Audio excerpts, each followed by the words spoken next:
Lucas was born, my parents were told that he wouldn't walk or talk, and the doctors even said he might not make it to his 10th birthday. But today, a few months away from his 10th birthday, we're doing our 15th triathlon together.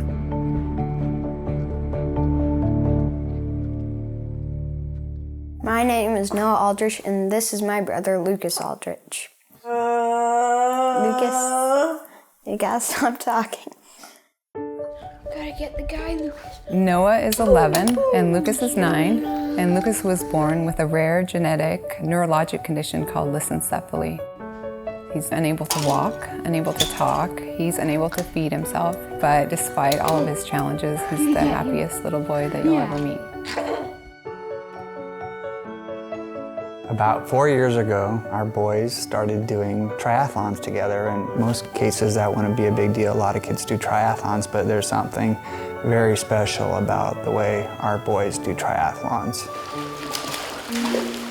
I pull Lucas in a raft for the swim portion. Then I pull him in a bike cart during the bike, and I push him in a running cart during the run. I wanted to do this because Lucas can't do things like we can. He can't really play sports, so this is something we could do together. Currently, we're training for our 15th triathlon, which is this weekend. Before the race, I always feel nervous. I don't think I'll ever get over that. I just don't want to hurt Lucas. I don't care if I win the race, he just has to be okay.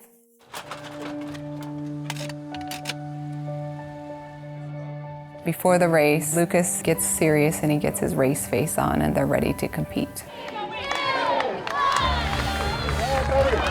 They swim around 200 yards. Then they transition to a bike. They'll go usually about 3 to 5 miles. And then they'll run about a mile. Noah's strong physically and especially mentally because he's truly only doing these races for his brother. Sometimes I feel like it's gotta be over soon, right? But I just hear Lucas. That's how he says, go faster. Every day is precious with that little boy.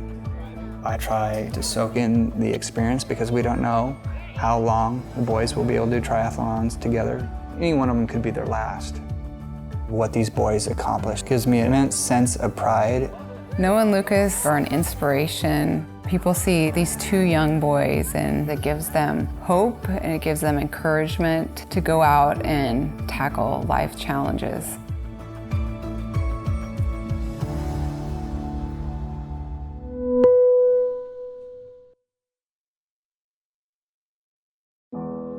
I'm not sick when I run. Like I'm just so normal. You wouldn't think someone who goes unconscious like 14 times a day runs. Like you just wouldn't put it that way.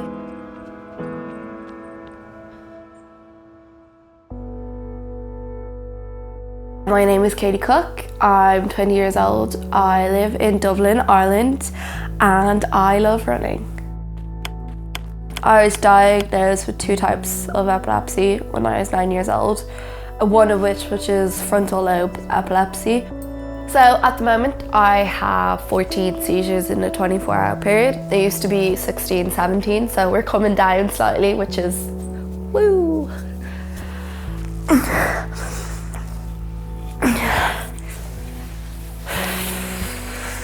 You okay? I'm fine. I'm fine. I was getting really bad dizziness from my medicine.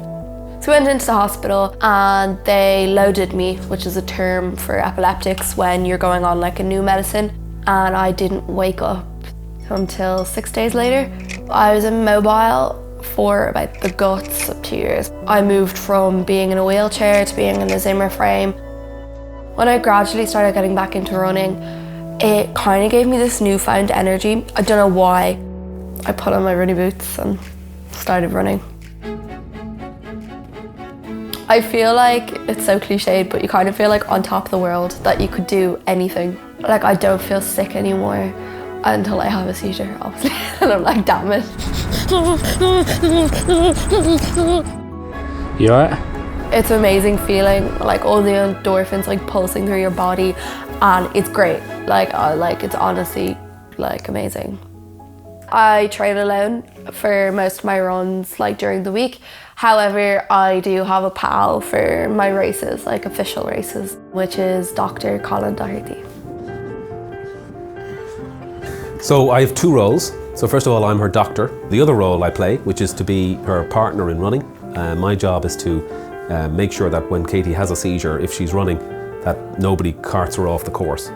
Oh, Katie's having a seizure.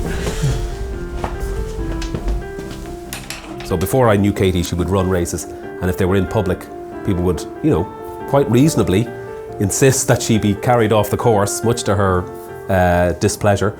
So my job is to say no, announce that I am her doctor, and that she's fine and she'll recover, and then she gets up and she runs. I don't let anything really get in the way of living life at all. I just don't think it's the way to go. I suppose, yeah, I don't let epilepsy get in the way at all.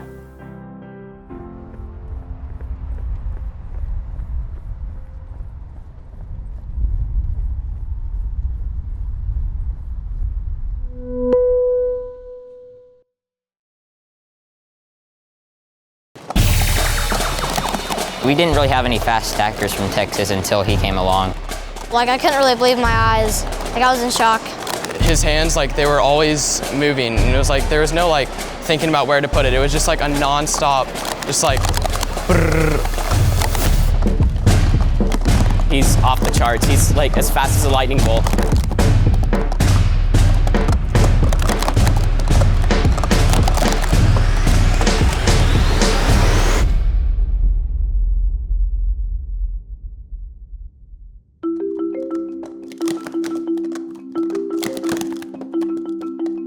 My name is Trey Griffith, and I am the fastest cup stacker in the state of Texas. My goal is to be the fastest cup stacker in the whole entire world.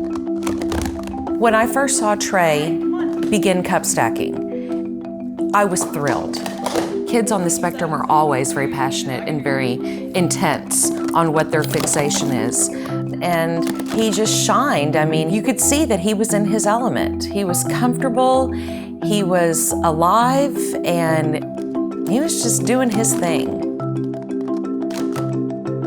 Trey took it to a completely different level. He was doing it systematically instead of just kind of for fun, and it was all about getting that next best time. What Trey does in 5 or 6 seconds takes me 10 or 12, 13 seconds. We've learned not to ever discount what he says he's going to do. Sport stacking is using a set of 12 plastic cups, and you stack them in a very specific sequence of pyramids, and you are racing yourself and you're racing a timer. It's a sport that you don't have to be tall. You don't have to necessarily be able to run quickly. As long as you've got the 12 cups, you've got a mat, and you've got a timer, you can stack. To me, it's just mind-boggling to see these stackers like Trey and his friends, and you can tell they're not even looking at the cups that they're stacking. It is all muscle memory. I mean, it's so fast when they get to this level that the naked eye cannot see it all.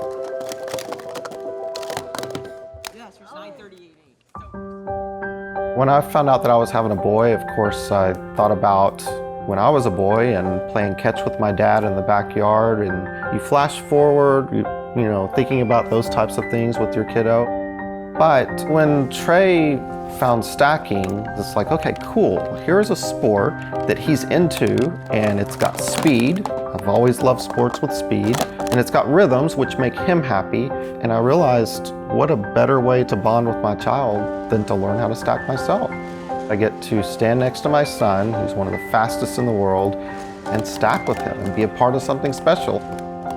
Watching the two of them stack together are probably some of the best moments I've ever had. Our motto has always been, the family that stacks together stays together. We go to these tournaments together, we've traveled together, we've made friends all over the country, all over the world. I mean, it's definitely enriched our lives.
Okay.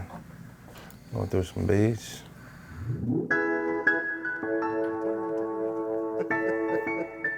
Hip hop allows you to be the voice for the voiceless. When I met Isaiah, I didn't know what to expect. Once I had an opportunity to communicate with him, I was like, nah, he can talk. He can talk. He has no problem talking. And let's figure out how we want to end the song out, how we want to close it out. When I think of Isaiah as an artist, I more so feel that he's a poet. He's writing poetry. He's talking about his experiences. I don't care what people think of me. Pride and honor that they carry me.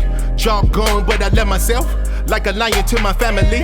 The first record that Isaiah and I did was Oxygen to Fly. He wrote it, I was the voice. Had a dream of rap the other day. It's a challenge to be someone else's voice, but Isaiah has so many things that he wants to say. We find a way to make it work. Yeah. Okay. Well, next we can work on the second verse. Before I worked with Isaiah, I had a heavy presence in the local scene as far as rap music, as well as some community work. All right, we're gonna take it from the top. Okay. We were able to come together and kind of amplify our message, and that's just that you shouldn't stand to the side and do nothing if you're fully capable of doing something. I brought out a special guest tonight, man. His name is Isaiah the rapper. Y'all do me a favor and make some noise for my boy Isaiah.